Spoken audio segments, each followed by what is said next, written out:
시청자 여러분 안녕하십니까. 지금부터 저는 견해 안보 정도를 시작했습니다. 자, 여러분들도 잘 아시다시피요. 좀 이재명이가 그제 12일 날이죠. 이 국토부 업무보고를 받을 때 임국국 사장한테 색깔피에 100불짜리를 끼워서 갖고 나가면 걸리냐 안 걸리냐. 근데 여기에 대해서 지금 이학재 사장이 준비가 안 돼 있었어요. 그러니까 이제 대충 넘어가려고 하다가 걸리니까 이재명이가 여기서 그냥 막말을 했던 거랑 마찬가지인 거예요. 어디서 놀다 왔느냐 등등. 예. 자, 직원들이 써준 것만 갖고 와서 읽느냐, 뭐 이루 말할 수 없는 모욕적 발언을 한 것으로 평가를 받고 있어요. 자, 그러다 보니까 이게 국내에서는 물론이고 워싱턴에까지 퍼져가지고 난리가 났습니다. 그랬더니 용산에서 지금 입장을 발표했어요. 두 가지거든요. 제가 보기에는 이렇게 세세하게 부르면 이거 견뎌낼 기관장이 어디가 있겠느냐는 거고, 그 다음에 이제 또 하나 우리가 비판하는 것은 대통령으로서의 품격인 것이고, 또 하나 문제는 이런 부처 업무보고는 국가 기밀사항도 많이 있을 텐데 이거를 전부 공개하는 게 맞느냐. 제가 그래서 지금 워싱턴에 있는 진 커밍스 평론가의 글을 결량 여러분께 인용해 드렸어요.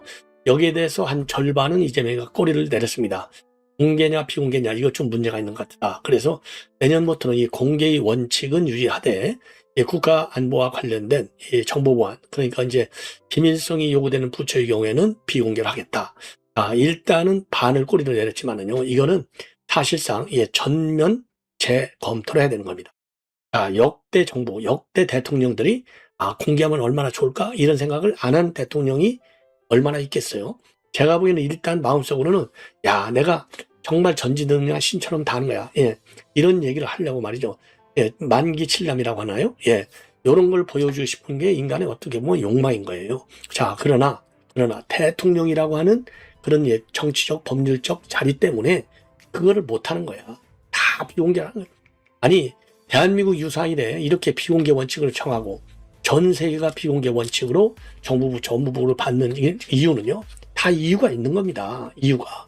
근데 그거를 한순간에 우리가 흔히 그러잖아요. 무식하면 용기가 있다고. 누가 깼느냐? 이재명이 깼어요.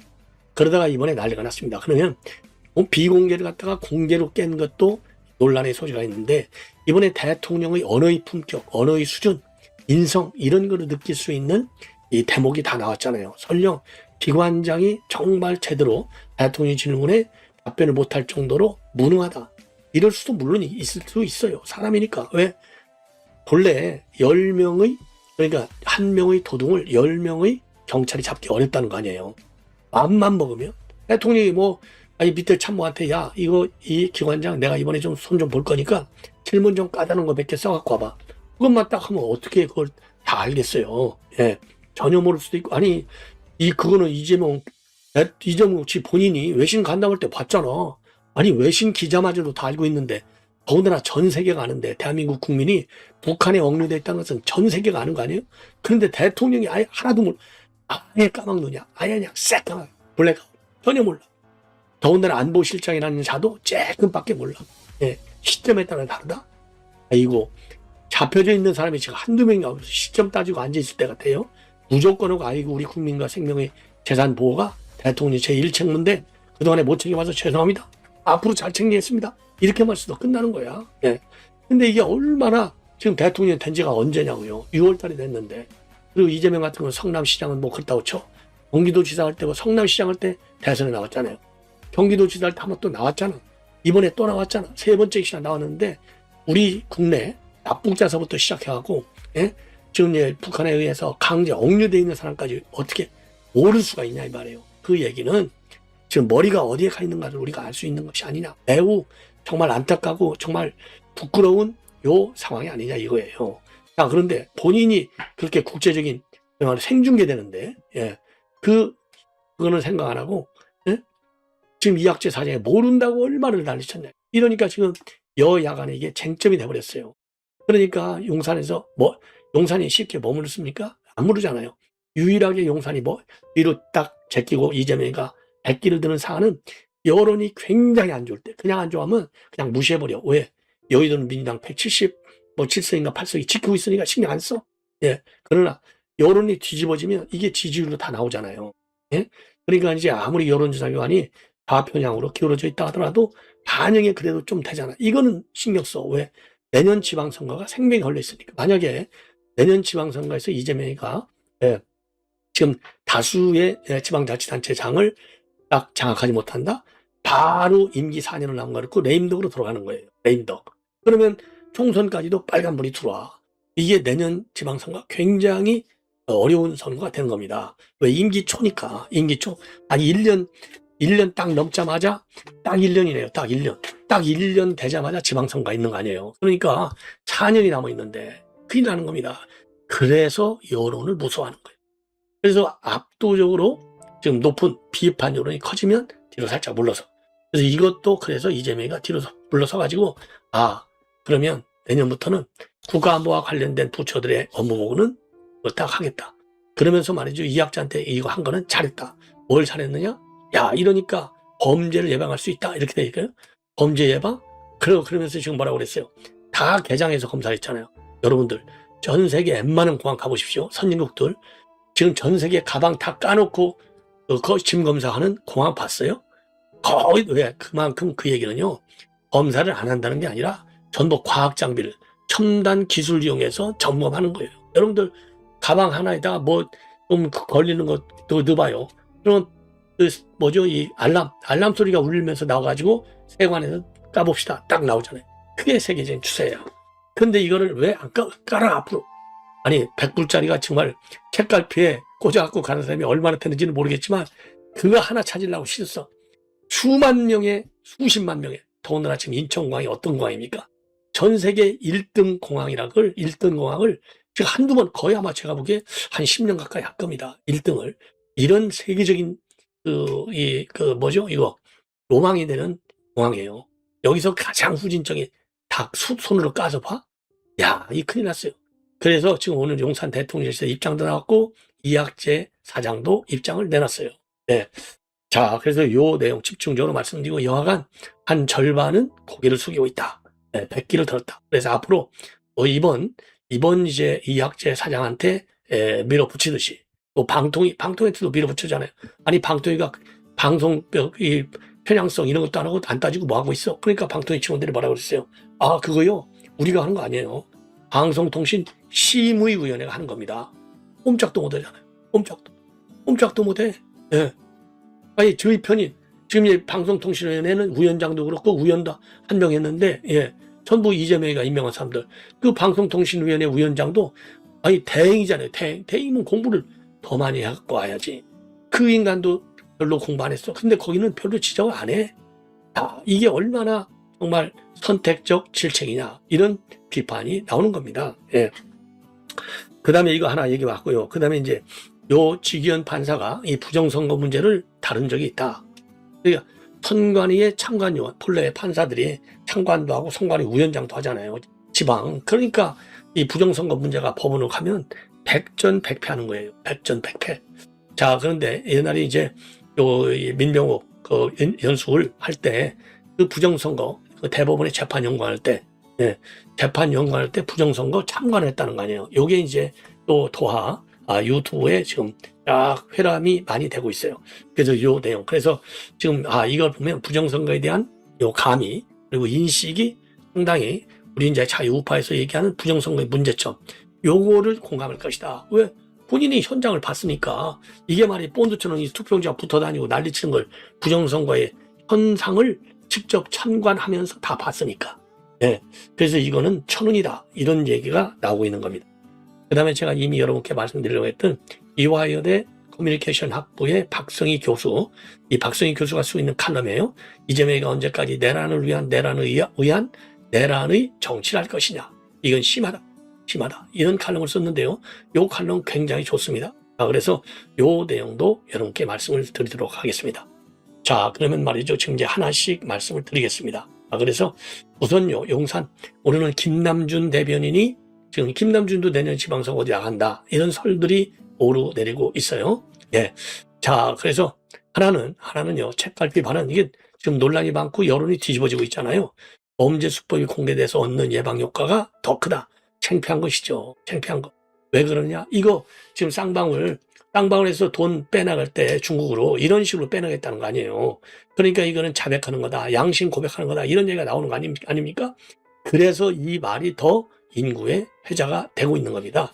그래서 구체적으로 어떻게 보고받았는지는 알 수 없으나 대통령이 맥락상 이미 인지하고 있는 사안에 대해서 질문한 것이다. 수법을 공개하고 이를 막겠다는 담당 기관장의 발언까지 끌어냈기 때문에 오히려 범죄 예방 효과가 크다. 이게 말이죠. 이게 우리 법도요. 어느 판사는 유죄인데 어느 판사는 무죄다. 선고를 하듯이 해석상의 문제이긴 하지만은 이건 범죄 예방 효과가 더 크지 않아요. 왜? 오히려 더 혼란상을 내고 이렇게 되면 우리가 갖고 나갈 수 있겠네. 모방 범죄의 효과가 더 크다라고 하는 것이 여론입니다. 예. 그래서 또 이게 야당 그러다 보니까 이제 야당 출신이니까 망신 준 거 아니냐 이런 지적을 하고 있는 거예요.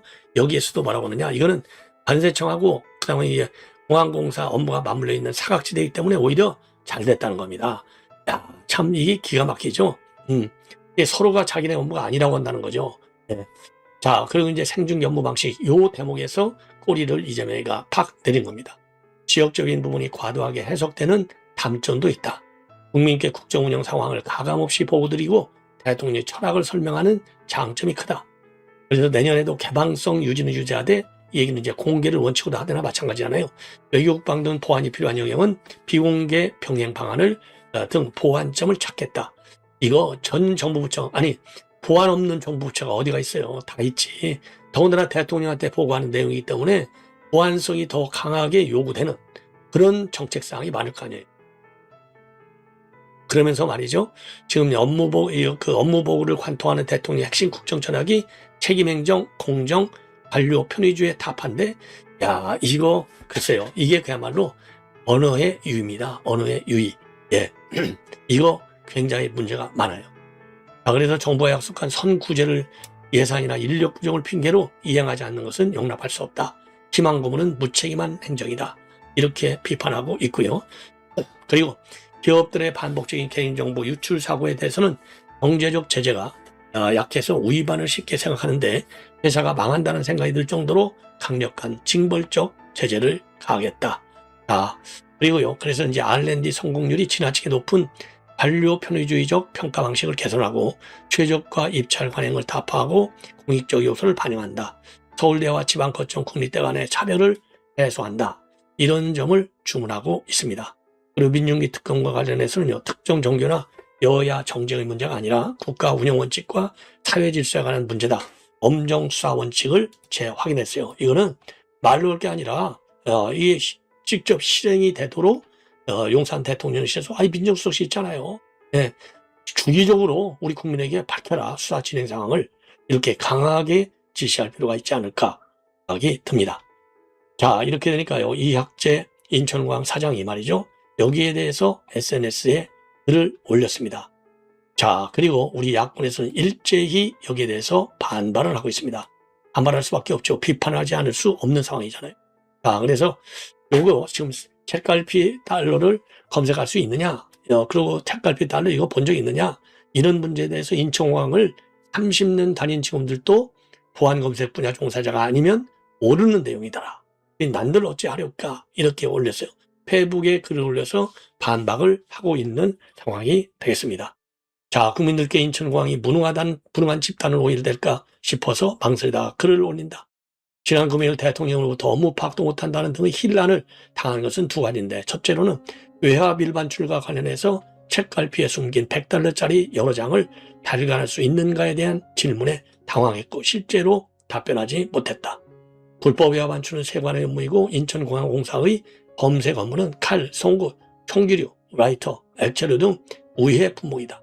인천공항은 위해 물품 검색 과정에서 불법 외압 반출이 발견되면 세관에 인계한다. 제가 확인한 바에 의하면 인천공항을 30년 다닌 인천공사 직원들도 보안검색 분야 종사자가 아니면 갈피달러 검색 여부는 모르는 내용이더라. 걱정스러운 것은 그 일로 온 세상에 책갈피에 달러를 숨기면 검색되지 않는다는 사실이 알려진 것이고 이를 방지하기 위해서 대통령께서 해법으로 제시하신 100% 수화물 계정 검색을 하면 공항이 마비될 것이다. 그러면서도 세관과 좋은 방안이 있는지를 협의하겠다.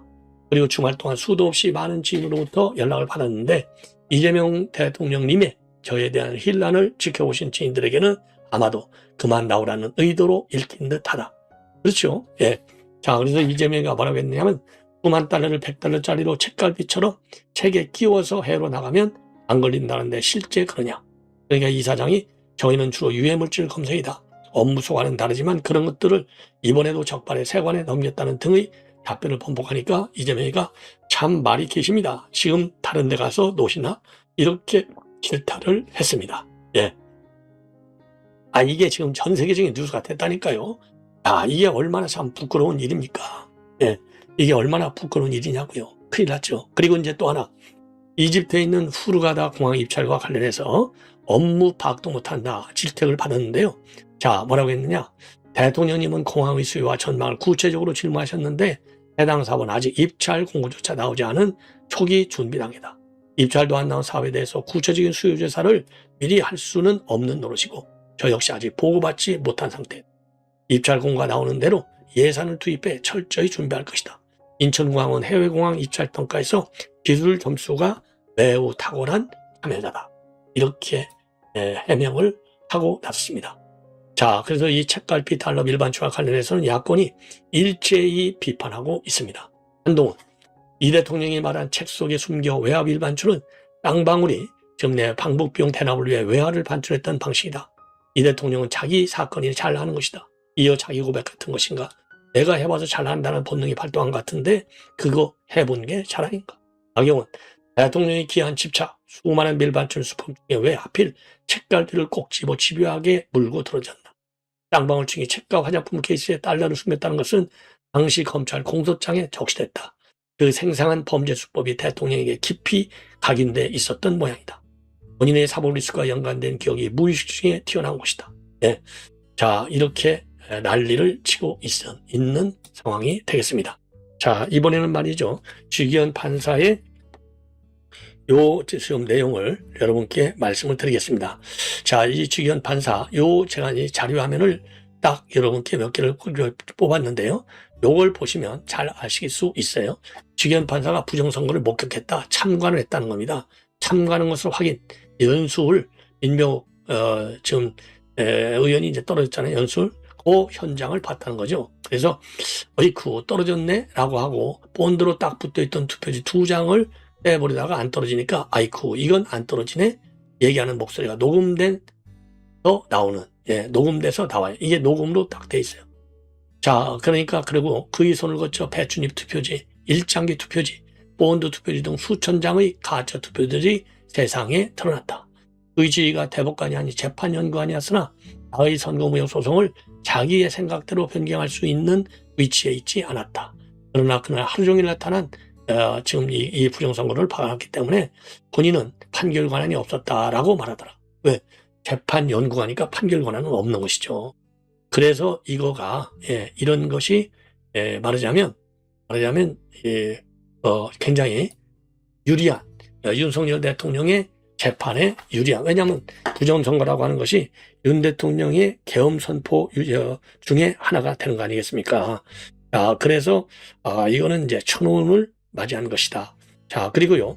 지금 이제 김용현 재판에서 김지미 변호사. 이 영상은 끝까지 보셔야 됩니다. 대통령의 비상계엄 판단을 왜 사법부가 자기네들이 멋대로 문제로 끌고 오냐 이겁니다. 대통령의 판단을 사법부가 하면 앞으로 사법부의 판단을 대통령이 해도 된다는 얘기입니까? 골자는 이거 같은데요. 대통령이 다 이유가 있기 때문에 계엄을 통해서 선관위를 조사하려고 한 건데 왜 사법부가 멋대로 올 거냐냐 이겁니다 라고 말하는 것 같네요. 여러분들의 생각은 어떠신가요? 이 선거제도가 제대로 작동이 돼야 자유민주주의가 유지가 되는데 대통령께서 갖고 계신 생각은 선거제도에 문제가 생겼다는 판단에서 이 모든 그 의사결정이 시작이 됐습니다. 그리고 그것은 자유민주주의의 근간이 되는 선거제도를 운영하는 헌법기관이 중앙선관위가 아들 채용은 둘째치고 직원들이 근무 시간 중에 대학원을 다니고 자격증을 취득하고 자리를 비우고, 제가 아직 변론이 끝나지 않았으니까 말씀드리겠습니다. 잠깐만요. 그럼 들어봐야지. 그런 부분에 대해서 의문을 갖고 계셔서 일단은 그 주장을 유지하신다는 말씀 아까 하셨는데 그거 나중에 정리를 한번 해주십시오. 네, 짧게 마무리. 선관위가 그러고 나서 한 해명은 원래 선관위는 전통적으로 가족회사가 맞다. 그리고 그걸 수사하면서 사무총장이 랩탑과 휴대전화를 완전 깡통으로 제출했습니다. 그 증거인멸에 해당하지 않습니까? 그게 무엇을 말하겠습니까? 그런데 그것을 도저히 그냥 둘 수가 없기 때문에, 왜냐하면 선거제도가 망가진다는 것은 대통령의 잘못된 통치행위도 선거라는 정치적인 수단을 통해서 통제를 통제가 불가하다는 것을 의미합니다. 그렇기 때문에 선거제도의 정상화를 위해서 중앙선관위가 이런 의혹을 받고 있으니 한번 조사해봐라라고 해서 국정원장에게 지시를 해서 감사를 하니 그것을 또 이유로 탄핵안을 발의하지 않았습니까? 그렇기 때문에 중앙선관위가 철저하게 외부 세력에 의해서 비유가 되면서 그 내부에서 누구나 냄새를 맡을 수 있을 정도로 썩어가고 있음에도 불구하고 아무도 손을 못 대고 있는 상황이 됐기 때문에 대통령께서 이것은 한번 들여다보는 것이 필요하다는 결단을 하신 거고, 다시 말씀드리지만 검찰이 기소의 영역으로 끌어들어와서 형사재판으로 이것을 판단한다. 그것은 대통령의 고유한 권한인 계엄 선포 권한 그리고 고도의 통치행위를 사법부 밑으로 종속시킴으로 인해서 삼권 분리를 깨트리는 것이기 때문에 저희는 다만 이 기소 자체가 불법 기소고 따라서 공소기각이 판결로 선고되어야 한다는 점을 처음부터 말씀을 드렸습니다. 저희는 이 주장을 양보하려고 하는 것이 아니고요. 공소기각 판결이 필요하다는 주장을 가장 맨 앞에 두되 그것만 유지할 수 없기 때문에 실제 관계에 대해서도 다투는 것입니다. 바로 그러니까 이거죠. 이 부정선거도 굉장히 중요한 거다. 근데 선관위가 다 썩어 있고, 예, 그러니 이거 계엄 이외의 다른 방법이 없다. 계엄은 고도의 통치행위다. 그러니까 부정선거를 근거로 해서 계엄을 선포했다는 것은 옳은 얘기다. 통치권적 차원에. 그러니 공소가 기각되어야 한다. 즉 내란은 무죄다. 이 얘기나 마찬가지. 그래서 김영현 장관도 직위원 판사가 심리를 하잖아요. 그래서 이 김영현 장관의 변호인 김지미 변호사가 이렇게 강공을 하고 있는 상황이 되는 겁니다. 예. 그리고 이 부정선거와 관련해서도요, 이미 지난 11월 10일 날 윤석열 대통령하고 그 다음에 요 방첩사 요원들 간에 설전이 벌어졌어요. 예. 방첩사 이 간부들하고. 그래서 그날 직접 윤 대통령이 반박에 나선 겁니다. 그래서 그 내용, 그 내용을 조금 말씀드리면, 그 당시 지금 방첩사에서는 유재원 방첩사의 사이버 보안실장 대령, 유재원 대령이 지금 이거 선관위 지금 병력 투입은 잘못됐다. 그리고 양승철 방첩사 경호경비부대장 중령, 요분도 지금 잘못됐다. 이렇게 얘기를 하고, 그리고 전하규 국방부 대변인 모두가 이제 윤석열 대통령과 좀 각을 세우는 발언을 했는데, 이거를 윤 대통령이 전부 직접 반박을 하고 나선 겁니다. 자, 요 내용까지만 제가 말씀을 드리겠는데요. 예.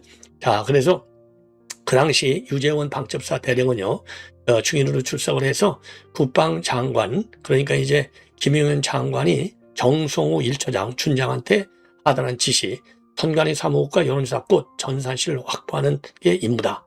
그래서 만약 안 되면 하드디스크라도 떼어놔라. 이렇게 증언을 했습니다. 그러면서 사이버 보안실 요원한테는 수사관 자격이 없다. 그래서 이의를 제기했고, 그 다음날 새벽에 사이버 보안실과 해당 지시에 대해서 위법성이 없는지에 대해서 토의했다고 밝혔어요. 그러니까 윤 대통령이 계엄이라는 것은 유사 군정과 비슷해서 계엄이 선포되면 계엄 당국이 입법부를 제어하고는 행정사법부를 직접 관장하거나 지휘 감독할 권한이 법에 의해서 주어지는 것이다. 정보 부처에 들어가서 수사 목적으로 압수해오는 건 별도의 문제지만 거기에 있는 자료라든가 TV 현황을 점검하거나 확인하는 것은 계엄 당국이 할 수 있는 일이다. 라는 걸 아는 것 아니냐, 이렇게 물었어요. 예. 이게 유 대령이 그것도 절차에 맞게 적극하게 해야지 그냥 떼어오라고 지시하면 이렇게 이제 반대 의견을 내니까 윤 대통령이 떼어오는 게 아니라 점검하는 거야 라고 반박을 하는 겁니다. 예. 자, 그리고요. 그리고 또 지금 이제 이종훈 방첩사 군사보안실장에게는요, 계엄 선포 후 1시간 20분이 지나서 임무를 하달받고 한참 있다가 국회에서 계엄 해제 요구 결의안이 통과됐고, 이후 목적적인 선관위 근처에는 가지도 않았다. 임무 관련해서 도대체 한 게 있느냐? 한 게 없잖아. 그러니까 이제 선관위 이 기능을 무실화시킨 거 이런 게 없다, 이 얘기예요. 그러니까 특검팀이 바로 반박하는 겁니다. 방첩사 부대원들이 현장에 가지 않은 결과를 가지고 거꾸로 물어보면서 아무 일도 없으니 문제되지 않는다는 식인데, 방첩사 부대원들이 선관위에 안 간 이유는 출동하지 않으면 항명죄니까 궁여지책으로 이동한 것 아니냐. 예, 안 간 이유가. 자, 그러면서 선관위 출동 임무가 법적으로 문제가 될 수 있다는 생각이 들었지만 실제로 임무 수행을 하지 않으면 항명죄로 처벌될 수 있다고 하니 이동은 허용할 수 있는 범례에 있어서 있다고 생각을 해서 이동을 한 것이다. 이렇게 이 대령이 또 여기 이제 보안 설명을 하는 겁니다. 네. 그리고 양승철 방첩사 경호경비부대장은요, 포우령위에 따라서 선관위 출동 지시를 받은 뒤에 자리에 있던 8명과 함께 임무 정상성을 따져보고선 정당하지 않다고 판단했다. 그러나 출동을 안 하면 항명죄 우려가 있어서 출동했다라고 했어요. 그러니까 여기에 대해서도 윤 대통령이 반박을 하는 겁니다. 선관위 업무라고 하는 것은 그 자체로 행정 업무인데 대헌법상의 검토를 안 하고 포고령만 받느냐. 예, 이렇게 문제 제기를 하고요. 그러니까 양중령이 포고령만 보고 판단했다. 저희한테 지시가 들어온 것은 사물에 대한 것이었는데 포고령은 다름에 대한 것이었다라고 또 반론을 제기해요. 그러니까 윤 대통령이 열받잖아요. 자유로운 분위기에서 법적 검토를 하고 일단 출동하자고 한 거 아니냐. 자유로운 분위기랍니다. 자유로운 분위기. 그러니까 이제 또 양중령이 말대답을 해요. 자유로운 분위기는 아니었다. 이게 그날 설전의 핵심입니다. 그러니까 선관위 출동이 맞느냐 안 맞느냐. 거기 가서 그냥 점검을 하는 것이 법 위반이냐 아니냐. 이걸 가지고 윤 대통령은 법 위반 아니다.